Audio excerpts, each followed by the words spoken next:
Akan melakukan simulasi percobaan efek fotolistrik ya. Seperti dijelaskan pada video sebelumnya bahwa efek fotolistrik ini adalah salah satu pembuktian sifat partikel dari gelombang cahaya ya. Jadi cahaya yang dia merupakan gelombang, dia juga menunjukkan sifat sebagai partikel bergerak.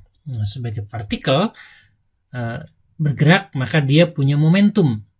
Nah, kalau sesuatu punya momentum, maka harus dibuktikan dengan kemampuannya menumbuk atau menabrak partikel lain atau berinteraksi dengan partikel lain. Nah, pada percobaan efek fotolistrik ini, cahaya, partikel cahaya yang tadi kita sebut dengan istilah foton, itu menabrak elektron yang ada dalam logam. Kemudian elektronnya keluar dari logam. Nah, jadi tumbukannya terjadi antara foton dengan elektron ya, foton yang datang dari sumber cahaya kemudian menabrak elektron yang ada dalam logam.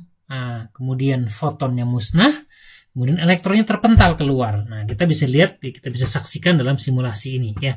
Kita lihat di sini ada sumber cahaya yang bisa kita ganti-ganti, bisa kita ubah-ubah frekuensinya, atau kita bisa ubah warnanya ya.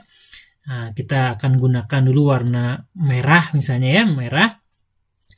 Nah, kemudian nanti kita ganti kuning, hijau, biru, dan seterusnya ya. Nah, kita akan saksikan apa yang terjadi. Kita lihat di sebelah kiri ini adalah ada lempeng logam. Nah, elektrode ya, di sebelah kanan juga sama. Kemudian dihubungkan kiri dan kanan lewat rangkaian yang di bawah ini ada baterai. Nah, baterainya tapi ini masih belum diaktifkan karena beda potensialnya 0 ya.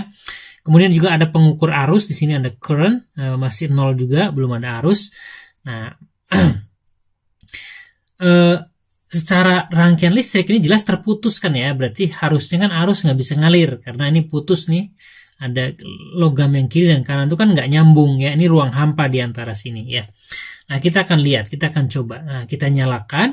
Nah, ini sekarang lampunya sudah nyala, ceritanya ini cahaya digambarkan sebagai foton, partikel-partikel kecil yang bergerak dari sumber cahaya menuju ke logam. Nah, tidak terukur arus, lihat masih tetap 0, tidak ada apapun, artinya tidak ada elektron yang terpental, belum gitu ya. Nah, kita coba dengan intensitas cahaya yang besar gitu ya, fotonnya banyak, tetap tidak terpental, juga tidak ada arus ya, kita bisa lihat dari situ. Nah, kemudian apa yang terjadi kalau misalnya kita ganti menggunakan cahaya kuning ya, kuning, tetap tidak ada juga elektron yang keluar, tidak ada arus yang terdeteksi. Nah, kita coba pakai warna hijau. Nah, pakai warna hijau arusnya masih 0 juga ya. Nah, kemudian ketika kita pindah, ini warna ungu, nah perhatian biru ya, biru ini masih peralihan antara hijau dengan biru. Nah, ini sudah mulai muncul arus. Kita lihat ada benda-benda kecil yang terbang, ini adalah penggambaran untuk elektron ya. Jadi elektronnya bergerak ya, elektronnya bergerak terpental dari dalam logam. Karena apa? Karena ditabrak oleh foton. Nah, kemudian mungkin kalian bertanya, kenapa kok bisa dibuktikan atau bisa disimpulkan bahwa itu keluarnya elektron itu karena ditabrak oleh elektron? Nah, perhatikan lagi, saya akan ubah lagi cahayanya warna menjadi yang ungu ya, biru. Nah, kita lihat elektronnya ya, benda bulatan-bulatan kecil itu akan bergerak makin cepat ya, makin cepat. Nah, perhatikan makin cepat. Nah, jadi frekuensi cahayanya makin tinggi, ingat dari merah sampai ungu itu frekuensi cahaya naik.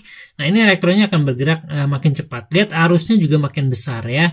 Nah, kita ganti apalagi kalau misalnya ultraviolet ya. Nah, itu akan lebih besar lagi arusnya ya. Nah, kita lihat gerakan elektronnya itu akan lebih cepat. Nah, jadi